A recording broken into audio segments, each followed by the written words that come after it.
नमस्कार दोस्तों, चलिए जानते हैं राजस्थान की फटाफट 25 बड़ी खबरों को सिर्फ 10 मिनट में। लेकिन उससे पहले आप यह वीडियो किस जगह से देख रहे हैं हमें कमेंट में जरूर बताएं। राजस्थान में एक नई योजना बेरोजगारी कम करने के लिए शुरू की गई है। सरकार ने बताया कि इस योजना के तहत युवाओं को स्थानीय उद्योगों से जोड़ा जाएगा ताकि उन्हें स्थायी रोजगार मिल सके। यह स्कीम खासकर ग्रामीण इलाकों में नौकरी की समस्या को कम करने पर केंद्रित है। आवेदन प्रक्रिया जल्द शुरू होगी। लाडो लक्ष्मी योजना को लेकर बड़ी खबर आई है। अब महिलाएं अपने मोबाइल से सिर्फ 6 स्टेप में इसका फॉर्म भर सकती हैं। लेकिन ध्यान रहे, अगर जरूरी डॉक्यूमेंट पूरे नहीं हैं, तो खाते में 2100 रुपए नहीं आएंगे। सरकार का कहना है कि यह योजना बेटियों को आर्थिक रूप से मजबूत करने के लिए है। राजस्थान में कफ सिरप विवाद ने बड़ा मोड़ ले लिया है। हेल्थ डिपार्टमेंट ने सफाई दी कि बच्चों की मौत की वजह सिरप नहीं बल्कि अस्पतालों में लापरवाही थी। मंत्री ने भी कहा कि जांच के बाद ही कार्रवाई होगी। हालांकि लोगों में अब भी सरकार की भूमिका को लेकर सवाल उठ रहे हैं। राजस्थान राज्य सहकारी भूमि विकास बैंक की 61वीं वार्षिक सभा जयपुर में आयोजित की गई। बैठक में किसानों को सस्ती ब्याज दर पर ऋण देने और डिजिटल पेमेंट सिस्टम को बढ़ावा देने पर चर्चा हुई। बैंक के अधिकारियों ने कहा कि आने वाले समय में किसान कल्याण योजनाओं के लिए नई नीतियां लागू की जाएंगी। राजस्थान में लेक्चरर भर्ती 2025 की प्रक्रिया शुरू हो चुकी है। इस बार 500 पदों पर भर्ती निकली है और आवेदन की आखिरी तारीख नजदीक है। शिक्षा विभाग ने बताया कि यह अवसर खासकर युवाओं के लिए सुनहरा मौका है। आवेदन ऑनलाइन मोड में मांगे गए हैं ताकि पारदर्शिता बनी रहे। राजस्थान पटवारी भर्ती परीक्षा का रिजल्ट 2025 को लेकर उम्मीदवारों में उत्सुकता बढ़ गई है। टाइम्स नाउ नव भारत की रिपोर्ट के मुताबिक परिणाम जल्द जारी किए जा सकते हैं। विभाग ने कहा है कि रिजल्ट वेबसाइट पर प्रकाशित होंगे। अभ्यर्थियों को सलाह दी गई है कि वे आधिकारिक पोर्टल पर नजर बनाए रखें। राजस्थान में मानसून की विदाई के बाद भी बारिश ने किसानों की चिंता बढ़ा दी है। 12 जिलों में मौसम विभाग ने येलो अलर्ट जारी किया है। किसानों का कहना है कि कटाई का समय होने के बावजूद लगातार बारिश से फसलें भीग रही हैं। विभाग ने लोगों को सतर्क रहने की सलाह दी है। राजस्थान में स्वास्थ्य संस्थानों को लेकर सरकार ने बड़ा फैसला लिया है। अब सभी अस्पतालों में पर्यावरण सुरक्षा और नियमों के पालन पर सख्त निगरानी रखी जाएगी। हेल्थ डिपार्टमेंट ने कहा कि अपशिष्ट प्रबंधन को लेकर नए दिशा निर्देश जारी किए जाएंगे। उद्देश्य है कि अस्पतालों से पर्यावरण को नुकसान न हो। ऑन ऑपरेशन यात्री सुरक्षा के तहत पुलिस ने रेलवे स्टेशनों पर कई संदिग्धों को पकड़ा है। यह अभियान यात्रियों की सुरक्षा बढ़ाने के लिए चलाया जा रहा है। पकड़े गए संदिग्धों से पूछताछ जारी है। अधिकारियों का कहना है कि अब हर बड़े स्टेशन पर निगरानी और बढ़ाई जाएगी। झुंझुनू जिले में पुलिस ने 5 करोड़ रुपए के गांजा के साथ 2 आरोपियों को गिरफ्तार किया है। यह कार्रवाई एजीटीएफ टीम ने की, जिसने अवैध ड्रग नेटवर्क का पर्दाफाश किया। बताया जा रहा है कि ये तस्कर राजस्थान से दिल्ली तक सप्लाई करते थे। पुलिस अब इस नेटवर्क के बाकी सदस्यों की तलाश कर रही है। एजीटीएफ टीम ने 5 करोड़ का अवैध गांजा जब्त किया है। टीम ने बताया कि ड्रग माफिया का नेटवर्क राजस्थान के कई जिलों में फैला हुआ है। फिलहाल मुख्य आरोपी से पूछताछ जारी है। पुलिस का कहना है कि आने वाले दिनों में और गिरफ्तारियां हो सकती हैं। जोधपुर शहर में हल्की और तेज बौछारों के साथ बारिश हुई। कहीं रिमझिम तो कहीं झमाझम बारिश से मौसम खुशनुमा हो गया। हालांकि किसानों को इससे थोड़ी दिक्कत हुई क्योंकि खेतों में पानी भर गया। मौसम विभाग ने बताया कि अगले कुछ दिनों तक हल्की बारिश जारी रह सकती है।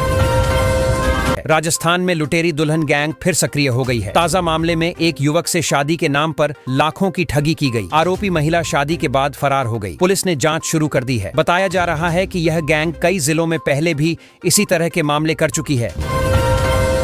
जयपुर में एक हैरान करने वाला मामला सामने आया जब एक बीजेपी कार्यकर्ता ने अस्पताल में मरीज को 10 रुपए का बिस्किट दिया, फोटो खिंचवाई और फिर बिस्किट वापस ले लिया। सोशल मीडिया पर वीडियो वायरल होने के बाद लोगों ने जमकर नाराजगी जताई। पार्टी ने इस पर सफाई देने से इनकार कर दिया।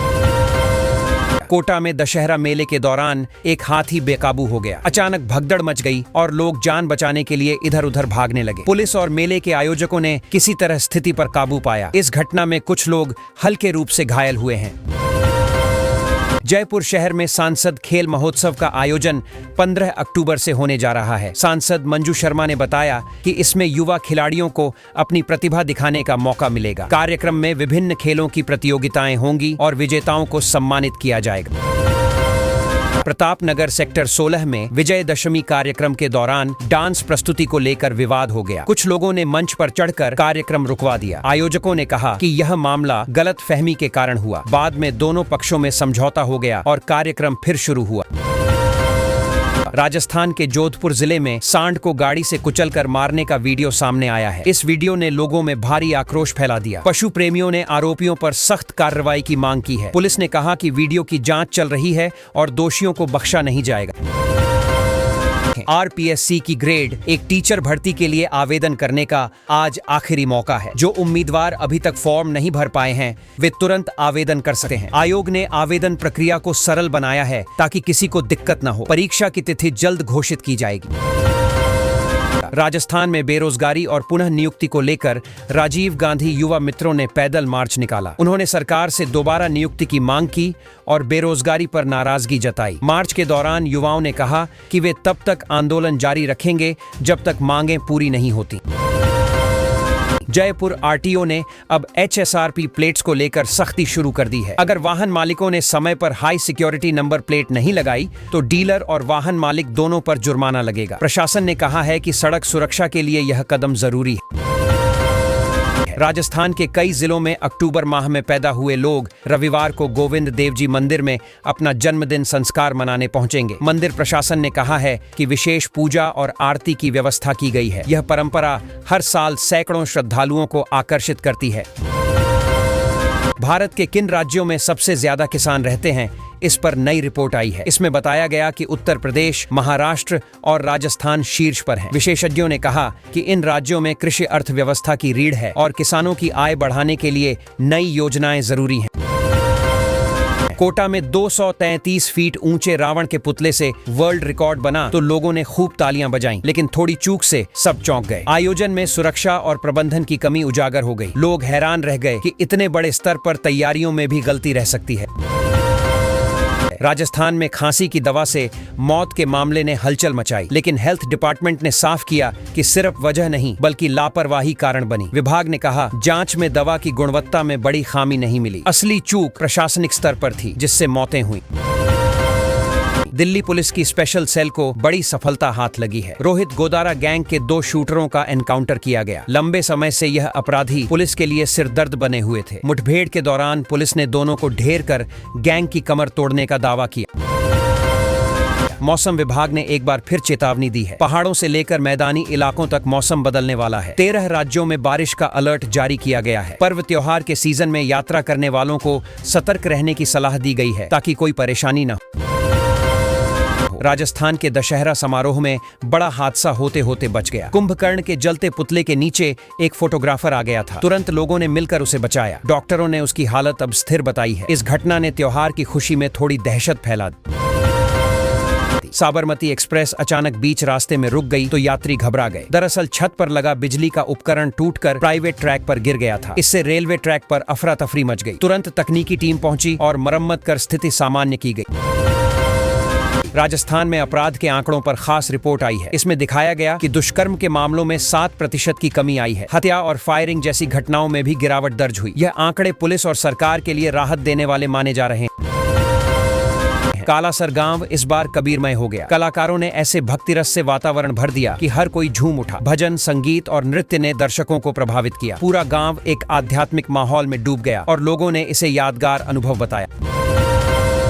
बिस्किट का पैकेट खुला तो लोगों की आंखें फटी रह गईं। अंदर से पाकिस्तानी झंडे वाले गुब्बारे और उर्दू में लिखा जश्न ए आजादी निकला। लोगों ने तुरंत पुलिस को सूचना दी। अब पुलिस इस मामले की जांच में जुट गई है कि आखिर ये सामान अंदर कैसे पहुंचा।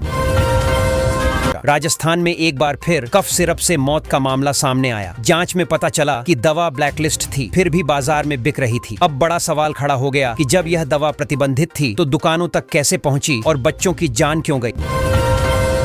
दशहरे पर इस बार एक अनोखा पुतला देखने को मिलेगा। एक शहर में 40 फीट लंबी जूती और 300 किलो का चेहरा वाला रावण तैयार किया गया है। इस पुतले की ऊंचाई इतनी है जितनी 35 लोगों की मिलाकर होती है। लोग इसे देखने के लिए खासे उत्साहित हैं।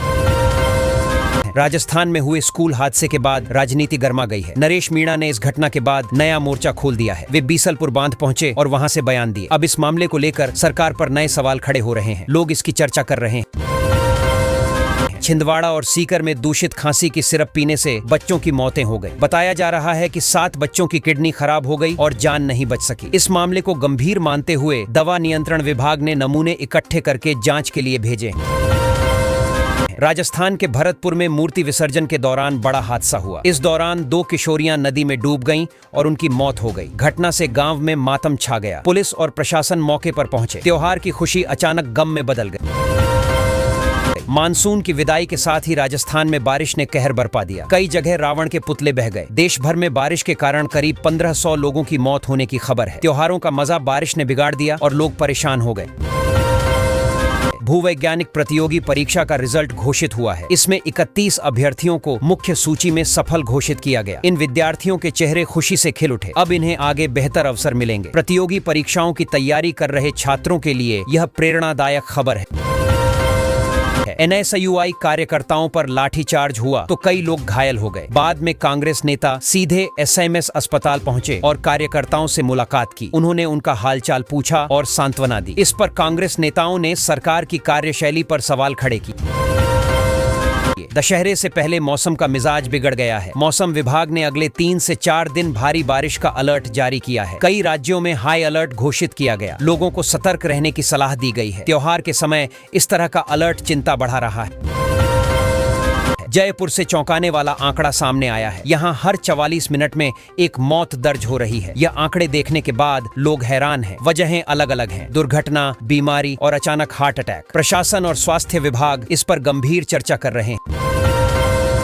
राजस्थान में किराए के कमरे में दंपति नकली नोट छापते हुए पकड़े गए। पुलिस ने छापेमारी कर मशीन और लैपटॉप जब्त किया। दंपति लंबे समय से इस काम में सक्रिय थे और बाजार में फर्जी नोट खपाते थे। अब पुलिस पूछताछ कर रही है कि इनके तार कहां तक जुड़े हैं। जयपुर में एक बुजुर्ग महिला को डिजिटल अरेस्ट का शिकार बनाकर 43,70,000 रुपए ठग लिए गए। साइबर अपराधी खुद को अधिकारी बताकर डराते रहे और ऑनलाइन ट्रांजैक्शन करवा लिया। पुलिस ने एक आरोपी को गिरफ्तार कर लिया है और बाकी की तलाश जारी है। राजस्थान के मुख्यमंत्री भजन लाल शर्मा ने दशहरे के दिन बड़ा बयान दिया। उन्होंने कहा, कांग्रेस ने सहकारिता विभाग को भ्रष्टाचार का अड्डा बना दिया। उन्होंने यह भी कहा कि उनकी सरकार सहकारिता को पारदर्शिता के साथ चलाएगी और किसानों का हित सबसे ऊपर रखा जाएगा। पेट्रोल डीजल की कीमतों में कमी आई है। तेल कंपनियों ने नए दाम जारी किए हैं। अब लोगों को टंकी फुल कराने से पहले ताजा रेट चेक करने की सलाह दी गई है। त्योहारी सीजन में यह राहत भरी खबर है, जिससे आम जनता को थोड़ी बचत मिलेगी। राजस्थान पुलिस का एक SHO विजयदशमी पर रंगे हाथ घूस लेते पकड़ा गया। SCB टीम ने उसे 50,000 रुपए की रिश्वत लेते गिरफ्तार किया। साथ ही उसका दलाल भी शिकंजे में आ गया। इस गिरफ्तारी ने विभाग में हलचल मचा दी और भ्रष्टाचार पर सवाल खड़े कर दिए। जयपुर में स्वयं सिद्धा हस्तशिल्प प्रदर्शनी का शानदार उद्घाटन हुआ। इस प्रदर्शनी में देश भर के कारीगर अपने हुनर को पेश कर रहे हैं। यहाँ पारंपरिक और आधुनिक दोनों तरह के हस्तशिल्प देखने को मिल रहे हैं। यह आयोजन महिला सशक्तिकरण से भी जुड़ा है। राजस्थान में दशहरा बड़े उत्साह के साथ मनाया गया। जगह जगह रावण के पुतले जलाए गए। लोग ढोल नगाड़ों और आतिशबाजी के बीच त्योहार का लुत्फ उठाते नजर आए। कई जगहों पर भीड़ इतनी ज्यादा थी कि पुलिस को भीड़ नियंत्रण में दिक्कत झेलनी पड़ी। जयपुर में NH 148 पर वाहनों की नई गति सीमा लागू कर दी गई है। अब छोटे और बड़े वाहनों के लिए अलग अलग स्पीड लिमिट तय की गई है। नियम तोड़ने पर चालान होगा। इससे सड़क दुर्घटनाओं को रोकने और ट्रैफिक व्यवस्था सुधारने का लक्ष्य रखा गया है। जयपुर के सेंट एंड्रयूज चर्च में राजस्थान CNI युवा महोत्सव का भव्य समापन हुआ। 4 दिन चले इस कार्यक्रम में विभिन्न प्रतियोगिताएं और सांस्कृतिक कार्यक्रम हुए। युवाओं ने कला, संगीत और सामाजिक मुद्दों पर अपने विचार रखे। महोत्सव में काफी भीड़ उमड़ी। जैसलमेर से अब नए उड़ान सीजन में और शहर जुड़ेंगे। एयर कनेक्टिविटी बढ़ने से पर्यटन को बड़ा फायदा होगा। लोग आसानी से जैसलमेर पहुंच सकेंगे। इससे स्थानीय व्यापारियों को भी लाभ होगा और रोजगार के अवसर बढ़ेंगे। सरकार इसे विकास का अहम कदम मान रही है। दशहरे पर भारी भीड़ के सामने रावण, कुंभकर्ण और मेघनाथ के पुतले धराशायी हो गए। लोग इस दृश्य को देख हैरान रह गए। आयोजकों का कहना है कि तकनीकी खराबी से ऐसा हुआ। हालांकि किसी को गंभीर चोट नहीं लगी, लेकिन अफरा तफरी का माहौल जरूर बन गया। राजस्थान में एक नई योजना बेरोजगारी कम करने के लिए शुरू की गई है। सरकार ने बताया कि इस योजना के तहत युवाओं को स्थानीय उद्योगों से जोड़ा जाएगा ताकि उन्हें स्थायी रोजगार मिल सके। यह स्कीम खासकर ग्रामीण इलाकों में नौकरी की समस्या को कम करने पर केंद्रित है। आवेदन प्रक्रिया जल्द शुरू होगी। लाडो लक्ष्मी योजना को लेकर बड़ी खबर आई है। अब महिलाएं अपने मोबाइल से सिर्फ 6 स्टेप में इसका फॉर्म भर सकती हैं। लेकिन ध्यान रहे, अगर जरूरी डॉक्यूमेंट पूरे नहीं हैं, तो खाते में 2100 रुपए नहीं आएंगे। सरकार का कहना है कि यह योजना बेटियों को आर्थिक रूप से मजबूत करने के लिए है। राजस्थान में कफ